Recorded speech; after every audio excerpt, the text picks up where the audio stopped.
Hello friends, अब हम लोग इन सारे प्रॉब्लम्स का सॉल्यूशन देखते हैं। पहला क्वेश्चन है integral 0 to π/4 ln 1 plus tan theta D theta. इसमें हम लोग किंग्स रूल लगाते हैं तो इंटीग्रेंड क्या हो जाएगा ln, तो ये तो रहेगा ही 1 प्लस हो जाएगा tan π/4 माइनस थीटा। अब tan π/4 माइनस थीटा क्या होगा, हम लोग tan a माइनस बी वाला फॉर्मूला लगाएंगे तो ये हो जाएगा tan π/4 माइनस tan थीटा ऊपर में, यानी कि ऊपर में हो जाएगा 1 minus tan theta divided by नीचे में हो जाएगा 1 प्लस tan थीटा। ये हो गया, और साथ में एक 1 तो है ही और पूरे के साथ ln भी रहेगा और ये इंटीग्रल भी रहेगा, तो i को हम लोग ऐसे भी लिख सकते हैं। अब इसको जब सिंप्लीफाई करिएगा तो 1 प्लस tan थीटा ऊपर में चला गया, प्लस 1 माइनस tan थीटा करिएगा तो कैंसिल हो जाएगा और ये हो जाएगा ln 2 divided by 1 plus tan theta D theta रहेगा ही। इंटीग्रल 0 to π/4 ये i के बराबर हो जाएगा। ये क्लियर होगा सबको। अब ln 2 डिवाइडेड बाई समथिंग है तो इसको हम लोग ऐसे लिख सकते हैं ln 2 minus ln 1 plus tan theta, बिल्कुल लिख सकते हैं। अब जब इसका इंटीग्रल करेंगे तो ln 2 तो कांस्टेंट है, इसका इंटीग्रल क्या हो जाएगा ln 2 इंटू π/4। और सेकेंड इंटीग्रल क्या हुआ, ये 0 से π/4 इंटीग्रेट करना है तो सेकेंड इंटीग्रल तो फिर से i हो गया, यानी कि इसको जब हम लोग एक्सपैंड करेंगे तो ये हो जाएगा i is equal to ln 2 into π/4, बिल्कुल सही, माइनस यहाँ पर आ जाएगा 0 to π/4 ln 1 plus tan theta D theta, और इस सेकेंड इंटीग्रल को पूरे को हम लोग i लिख देंगे। ये i जब LHS में आएगा तो 2i हो जाएगा, यानी कि 2i is equal to ln 2 into π/4। इसका मतलब i is equal to ln 2 into π/8, यानी कि ये इंटीग्रल क्या हो जाएगा i is equal to π/8 into ln 2, इसका आंसर हो गया। अब इसी क्वेश्चन को आपसे दूसरे तरीके से भी पूछा जा सकता है। अगर tan theta is equal to x अगर हम लोग कर दें तो ये इंटीग्रल क्या होगा, देखिए x is equal to tan theta किया है तो tan π/4 क्या होगा 1, और यहाँ क्या आ जाएगा ln 1 प्लस x, और डी थीटा क्या हो जाएगा, यहाँ से आप देख रहे हैं dx इज इक्वल टू हो गया sec square theta into d theta, तो डी थीटा हो जाएगा dx divided by sec square theta. Sec square theta क्या हो जाएगा 1 प्लस एक्स स्क्वायर, यानी कि इस इंटीग्रल को हम लोग मॉडिफाई कर सकते हैं इस फॉर्म में 0 to 1 ln 1 plus x D x divided by 1 plus x square, और इसकी भी वैल्यू क्या होगी, क्योंकि दोनों इंटीग्रल सेम है तो इसकी भी वैल्यू होगी π/8 इंटू ln 2। अब इसी से मिलता जुलता एक क्वेश्चन है जो मैंने पूछा तो नहीं है लेकिन वो कभी भी पूछा जा सकता है, 0 to infinity ln x plus 1/x into D x divided by 1 plus x square. ये जो अभी हमने क्वेश्चन सॉल्व किया था ना, उससे मिलता जुलता ही क्वेश्चन है और ये बहुत सारे बुक्स में भी मिल जाएगा आपको। अब इस क्वेश्चन में देखिए क्या है, 0 to इन्फिनिटी है, यहाँ x है, यहाँ 1/x है, तो एक नेचुरल सा सब्स्टिट्यूशन आपको लग रहा होगा कि क्यों ना हम लोग x equal to tan theta कर दें, और बिल्कुल सही है। आप देख भी रहे हैं कि यहाँ पर dx by 1 plus x square है, यानी कि 1 plus tan square theta sec square theta वगैरह कुछ आपको यहाँ पर मिलने की गुंजाइश है। तो ये क्वेश्चन अगर आपसे पूछा जाए तो आप ऐसे कर सकते हैं, x is equal to tan theta d x is equal to हो जाएगा sec square theta into d theta, बहुत सही। तो इंटीग्रल क्या हो जाएगा 0 to π/2, ये हो जाएगा ln, यहाँ पर आ जाएगा tan थीटा प्लस ये हो जाएगा cot थीटा। अब ये क्या हो जाएगा dx divided by 1 plus x square, तो dx divided by 1 plus x square क्या हो जाएगा d थीटा। आप यहाँ से देख सकते हैं dx divided by 1 plus x square, यानी कि 1 प्लस tan स्क्वायर थीटा क्या हो जाएगा dx divided by sec square theta equal to d theta. तो इंटीग्रल को हमने x से कन्वर्ट कर दिया थीटा के फॉर्म में, तो इंटीग्रल ये हो गया। अब हम लोग इस tan theta plus cot theta इसको सिंप्लीफाई करते हैं। इसको सिंप्लीफाई करेंगे तो क्या हो जाएगा, tan थीटा हो जाएगा sine theta by cos theta, बिल्कुल सही, प्लस ये हो जाएगा cos theta by sine theta. जब इसको आप क्रॉस मल्टीप्लाई और एलसीएम वगैरह लीजिएगा तो नीचे में आ जाएगा साइन थीटा कॉस थीटा, और ऊपर में होगा sine square theta plus cos square theta, वो 1 हो जाएगा। तो इंटीग्रल ऐसा हो जाएगा ln 1 divided by sine theta into cos theta. अब आप क्या करिए कि साइन थीटा कॉस थीटा को कुछ सिंप्लीफाई करते हैं, तो सिंप्लीफाई करने के लिए क्या करेंगे, ऊपर और नीचे दोनों न्यूमरेटर और डिनोमिनेटर को 2 से मल्टीप्लाई कर दीजिए, तो क्या हो जाएगा ln 2 divided by 2 sine theta cos theta. तो ये क्या हो जाएगा ln 2 divided by sine 2 theta. तो इंटीग्रल को हम लोग ऐसे लिख दें ln2 divided by sine 2 theta D theta, ये हो गया। अब इसको कैसे लिख सकते हैं, ये हो जाएगा ln2 minus ln sine 2 theta. ln2 constant है तो वो ln2 तो बाहर निकल जाएगा, तो इंटीग्रल i हो जाएगा i is equal to ln2 constant, भाई तुम बाहर चलो, इनटू कर दीजिए π/2 क्योंकि वो तो कांस्टेंट है, माइनस ये इंटीग्रल बच जाएगा 0 to π/2 ln sine 2 theta D theta. तो अब हम लोग को सॉल्व करने के लिए ये इंटीग्रल बचा हुआ है 0 to π/2 ln sine 2 theta D theta. इस इंटीग्रल को कैसे सॉल्व किया जाए, बहुत ही सिंपल है इस इंटीग्रल को सॉल्व करना। सबसे पहले तो आप ये देखिए कि यहाँ पर 2 थीटा है, यहाँ पे डी थीटा है, तो क्यों ना हम लोग 2 थीटा को एक नया एंगल मान लें, एक नया वेरिएबल मान लें, उससे मेरा काम बन जाएगा, बिल्कुल बन जाएगा। तो मैं अभी वही करता हूँ। इस सेकेंड इंटीग्रल को हम लोग सॉल्व करते हैं। इस फर्स्ट टर्म को थोड़ी देर के लिए भूल जाते हैं, सारा ध्यान अपना इस सेकेंड इंटीग्रल पे लगाते हैं।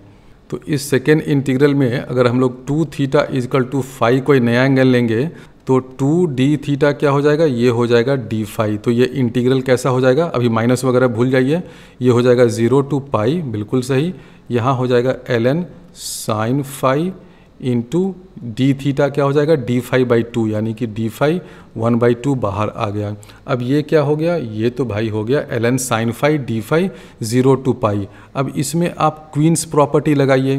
क्यों लगा सकते हैं, बहुत सिंपल है, इसलिए लगा सकते हैं क्योंकि हम लोग देख रहे हैं कि sine of pi minus phi क्या होता है, ये होता है साइन फाई के बराबर, यानी कि ln sine pi minus phi क्या हो जाएगा ln साइन फाई। यानी कि आप क्वींस प्रॉपर्टी लगाइए, उसमें क्या होता है कि if f of 2a minus x this is equal to f of x, तो इंटीग्रल 0 टू 2a, यहाँ पर 2a का रोल कौन प्ले कर रहा है, पाई प्ले कर रहा है। इंटीग्रल 0 टू 2a क्या हो जाता है, 2 टाइम्स इंटीग्रल 0 टू a। जो क्वींस प्रॉपर्टी होती है ना, उसको यहाँ पर लगाइए, तो यहाँ पर ये हो जाएगा इंटू 2 करना पड़ेगा, ये हो जाएगा π/2। तो ये 2 और ये 2 कैंसिल हो जाएगा, तो इंटीग्रल क्या मिलेगा आपको, तो ये इंटीग्रल मिल जाएगा इंटीग्रल 0 टू π/2, बिल्कुल सही, ये हो जाएगा ln sine phi into d phi. अब ये तो एक स्टैंडर्ड फॉर्मूला होता है जो मैंने डिराइव भी किया था पिछले लेक्चर में, और बताया भी था कि इस चीज़ को याद कर लीजिए क्योंकि ये वाला जो इंटीग्रल है ना कई बार यूज होता है। इसका क्या वैल्यू होता है, बहुत सिंपल है, ये 0 से π/2 है, यानी कि लेंथ इसका π/2 है। एवरेज वैल्यू क्या हो जाएगी ln 1/2। ln 1/2 को हम लोग माइनस π/2 ln 2 भी लिख सकते हैं।